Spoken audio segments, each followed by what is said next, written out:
Kgoši Mampuru II was the son of Kgošikgolo Sekwati, and he claimed to be the rightful heir over his brother Sekhukhune. Mampuru's mother was Kgomomokatane of the Magakala clan. She had been designated as senior wife of Kgošikgolo Malekutu, the elder brother of Sekwati. It was traditional for Pedi kings to take setimamollo, meaning a senior wife, in addition to their other wives. The children of the senior wife would be those who succeed to the throne, ahead of the other descendants.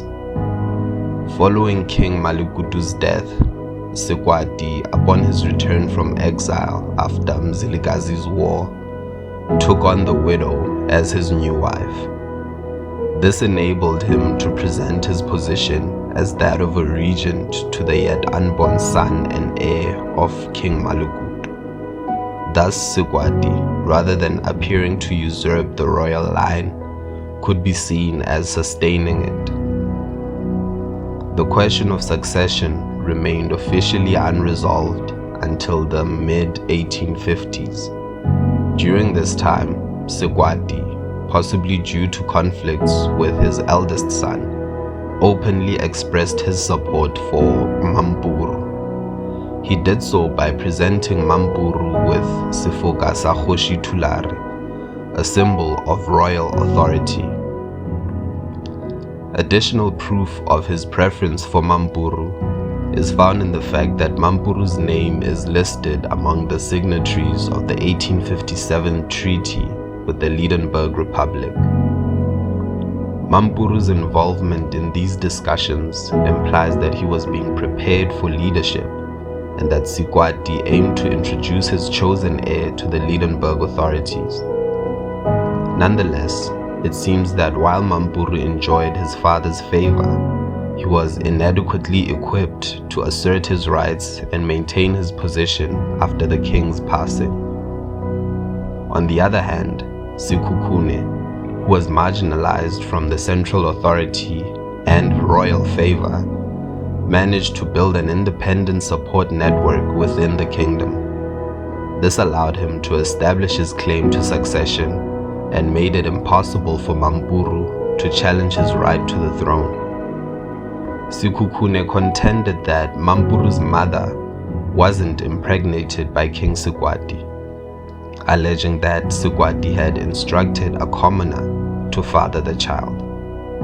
Furthermore, it was asserted that Sekwati's marriage to Mampuru's mother was unlawful because he hadn't fulfilled the customary requirement of presenting a black bull as a gift. During these succession disputes, another man, Mojalodi, with his military achievements and a lineage tracing back to King Pedi, emerged as a contender for the Bapedi throne. After Sekwati's brother Seboni was killed and his village was destroyed for challenging King Sekwati's authority and his connections to Mojalodi, the latter fled to the mountains east of the Steelport River, launching sporadic attacks on neighboring groups. Mojalodi was pursued by Mampuru, who led the effort to suppress the threat and eliminate Mojalodi's remaining followers. Ultimately, Mojalodi took refuge among the Nzunza Ndebele and played a role in the tensions between that kingdom and the Pedi polity. While Mampuru couldn't stop Sekhukhune's rise to power, he did have some backing. His main supporters were the men who had undertaken the initiation pilgrimage with him at Piring. They were formed into the Manala regiment under his command. As the chosen successor of Sekwati, he likely still had the loyalty of those whose status had relied on his father's favor and were marginalized under Sekhukhune. This allowed him to address their grievances. Mampuru garnered support not only from the immediate surroundings of the capital, but also from less defined areas. One significant yet somewhat mixed source of backing was the Magakala kingdom, where his mother was born. Rulers aiming to reduce their dependence on the king would likely find some alignment with his objectives. Although the missionaries mention Mampuru's popularity, their accounts might have been influenced more by their own biases and those of their followers rather than capturing the true public opinion. Interestingly, Mampuru intentionally fostered a positive relationship with the missionaries. Undoubtedly, Sekhukhune's efforts to include and appease Mampuru originated from his awareness of his brother's potential backing and his wish to prevent internal conflict or outside interference. His outlook was likely influenced by his memories of past conflicts after King Tulari's passing, which had weakened the nation and made it susceptible to attacks. Despite their initial collaboration and Sekhukhune's attempts at reconciliation, the relationship between the siblings grew increasingly tense. Mampuru seemed resistant to prioritizing Sekhukhune's goals, and likely due to a mix of ambition and uncertainty about his own future, he continued to rally his own supporters. The division between the siblings became evident in 1862 during a conflict that both mirrored and intensified their broader rivalry. Central to the disagreement was Tlakale, who had been given to Kgošikgolo Sekwati as a tribute by the subordinate Kgoši Mampuru II. Tlakale was allowed by the king to live with Mampuru, resulting in the birth of a child from their relationship. When Sekwati passed away, authority over Tlakale and Sekwati's other wives transferred to his successor, Kgošikgolo Sekhukhune. Although Sekhukhune was willing to share his father's cattle, he resisted any challenge to his control over the royal wives. This dispute continued, fostering an atmosphere of mutual suspicion and rumors. In late May or early June of 1862, Sekhukhune convened a gathering at the capital where he encouraged Mampuru to voice his grievances. Mampuru remained silent, seemingly leading to a reconciliation. However, on June 16th, news reached the missionaries that Mampuru had left the capital for undisclosed reasons. Sekhukhune called on Musutfo's warriors to prevent Mampuru from joining King Mabogo and Mojaludi, with instructions not to kill him. Initially finding refuge in the southwestern Lulu Mountains, Mampuru eventually sought shelter with King Sekwati's sister, Lekgolane, who had previously protected Sekhukhune from his father's anger. Although this seemed to mark the final rupture, Mampuru briefly returned to the capital before eventually settling in August 1862 with a small group of followers among the Magakala, north of the Olifants River. Around the latter part of 1862, the internal challenges to Sekhukhune's authority posed by Mojaludi and Mampuru seem to have mostly disappeared.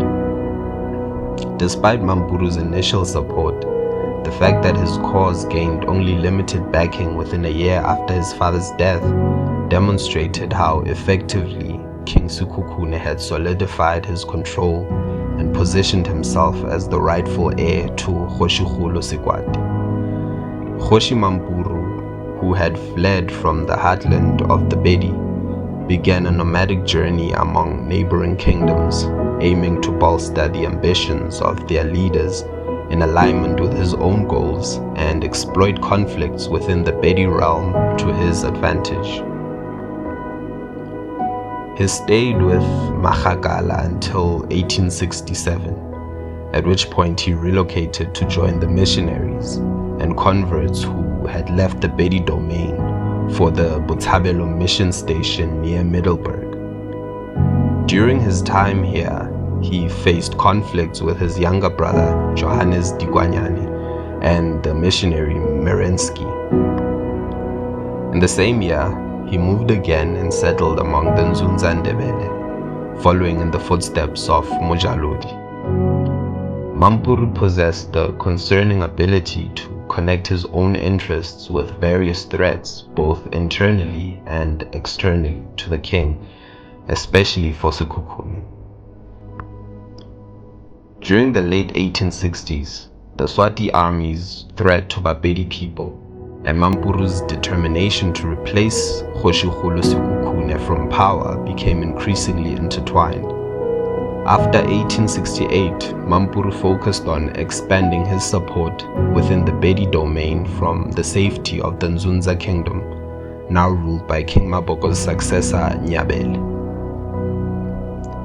He directed his efforts towards individuals in conflict with Kgošikgolo Sekwati and the Kgoši who were dissatisfied with Sekhukhune's rule.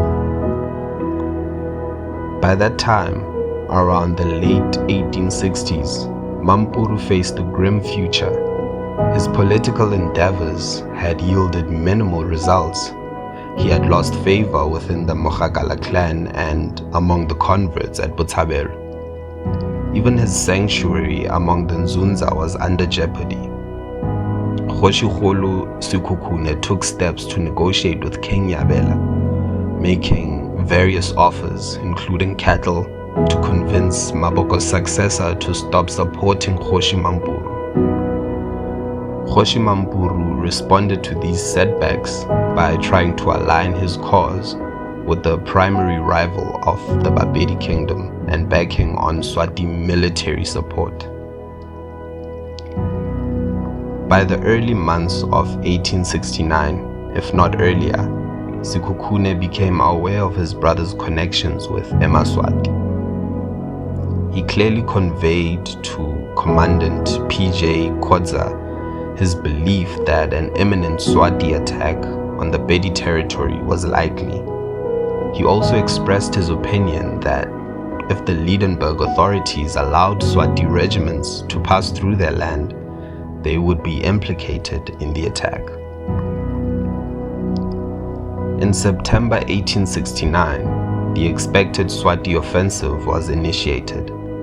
Despite warnings from Indlovukati, Queen Mother Tsanzile, the Hoho faction of the Swati proceeded with their raiding plans. They aimed to replicate the 3 victories during King Mswati's reign, with the support and likely guidance of Mampuru's followers. The Swati regiments tried to encircle and capture Thabamosego, but instead found themselves trapped and vulnerable within the Tsatse Valley and the intricate Leolu mountain terrain. Bapedi's ambushes quickly demoralized the attackers, leading to their retreat due to counterattacks.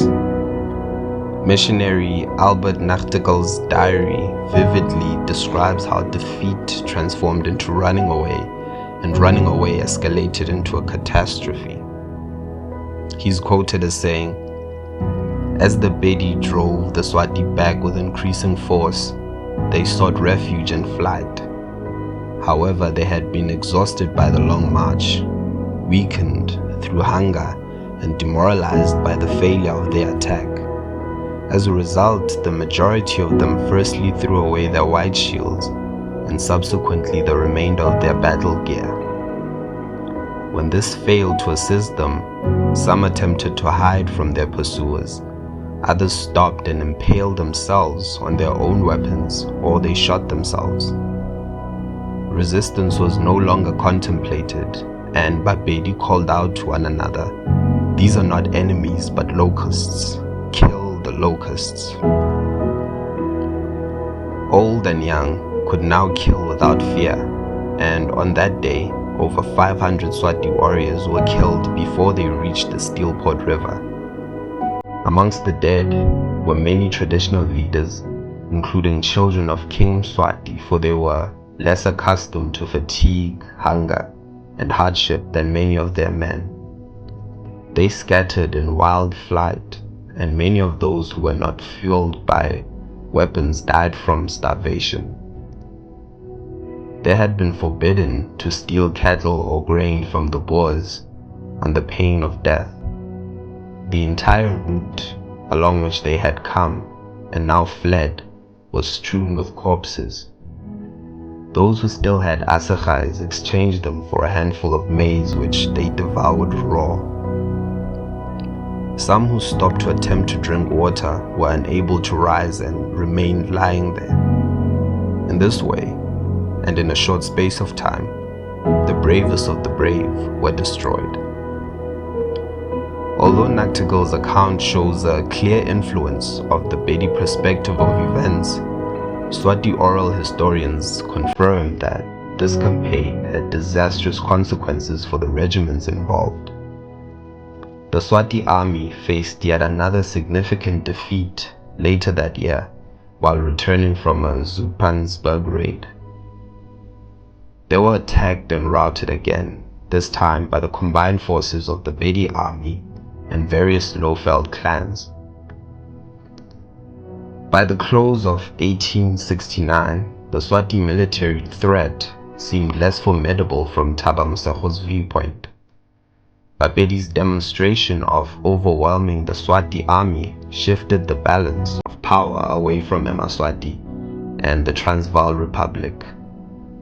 The Republic's authority was closely tied to the military strength of eMaswati. In 1871, Kgoši Mampuru left the Nzunza-Ndebele and settled in the heart of the Swati kingdom, following the Queen Mother Zanzile's request. On 19 November, 8,000 Swati warriors, accompanied by Kgoši Mampuru, joined 6,500 British, Boer, and Ndebele assailants in the campaign against the Bapedi kingdom.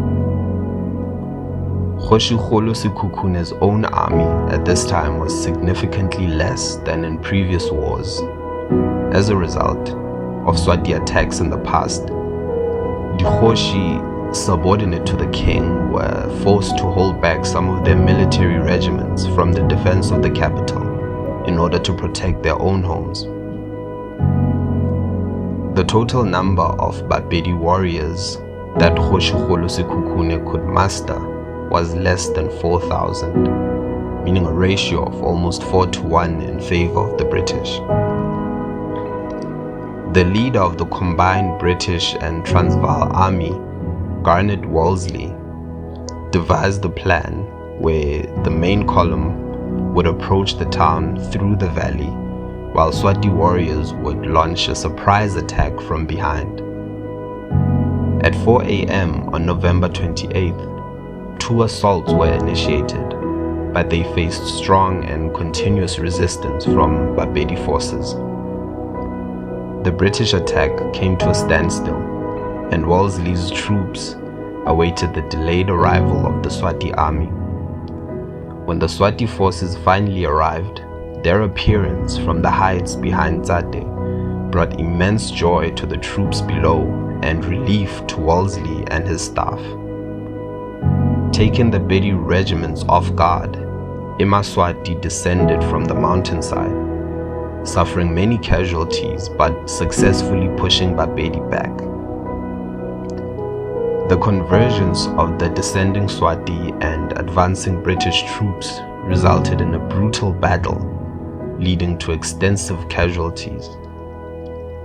By 9:30 a.m., the valley sides had been cleared, and the town was engulfed in flames. Despite multiple attempts to take over Bapedi's mountain fortress, it remained unconquered. A coordinated assault was launched from 4 directions, and after intense combat, the attackers managed to reach the mountaintop. Despite this, the caves within the fortress were still occupied by defiant men, women, and children who refused to surrender. To break their resolve, significant amounts of gun cotton were positioned at cave entrances to demolish the stone defenses and intimidate the occupants into giving up. However, the explosions failed to produce the intended outcome, with none of the Pedi individuals surrendering. In certain cases, the fuses on the charges were even successfully cut. As a result, a decision was made to force the defenders to surrender through starvation. As night arrived, a heavy rainfall saturated the valley, leading to poor visibility. Exploiting these circumstances, the besieged Pedi inhabitants left the caves and managed to overpower the picket, securing their escape. The day's conflict had a severe impact on the lives of both the assailants and the defenders. Although only 13 Europeans died and 35 were wounded, approximately 500 Swati warriors lost their lives in the assault, with a similar number sustaining injuries. Determining the exact number of Bapedi casualties is challenging.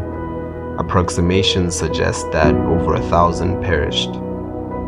Among the deaths were 3 of King Sekhukhune's brothers and 9 of his children, including designated heir Muramunche. On the following day, the king managed to flee the valley. However, he was eventually traced to the cave where he had sought refuge. On December 2nd, he was surrendered to Captain Ferreira and was transported to Pretoria. The plan was for him to be sent to the Cape alongside imprisoned Zulu King Cetshwayo and Hlubi King Langalibalele. King Sekhukhune remained imprisoned in Pretoria rather than being moved to the Cape. Meanwhile, Kgoši Mampuru settled in the Pedi heartland, garnering support and solidifying his position. Following the retrocession, Kgošikgolo Sekwati was released in 1881, returning to the Eastern Transvaal. In the following year, Kgošikgolo Sekwati and Kgoši Mampuru again engaged in a power struggle, and the rivalry culminated on August 13, 1882, when Mampuru hired assassins to stab his brother to death. Seeking sanctuary from punishment, Kgoši Mampuru turned to the Nzunza-Ndebele, yet their defeat by Republican forces in 1883 led to his arrest. Kgoši Mampuru faced charges of revolt, the murder of Kgošikgolo Sekwati, and opposition to the tax that was imposed on African natives. Kgoši Mampuru was stripped naked and hanged in public at the Pretoria Central Prison on 22 November 1883. The rope broke the first time, and he was dragged back onto the gallows to be hanged again. After his death, King Sekhukhune's descendants gained the throne, with the rival families maintaining their claims throughout the colonial, apartheid, and democratic eras. In 2008, South Africa's highest court ruled in favor of King Sekhukhune's lineage, affirming Kgaugodi Kenneth Sekhukhune as king. The whereabouts of Kgoši Mampuru's remains is still a mystery, although the South African government pledged to search for them in 2019. Kgoši Mampuru is considered a prominent early figure in South Africa's liberation movement, and his memory lives on through several commemorations, including the renaming of Potgieter Street to honor him in 2007. An annual Kgoši Mampuru Day takes place in January, and in 2013, the prison of his execution was renamed Kgoši Mampuru Prison. A proposed statue of Kgoši Mampuru was suggested for Church Square in Pretoria, standing opposite one of Paul Kruger, the president of the Boer Republic during Kgoši Mampuru's execution.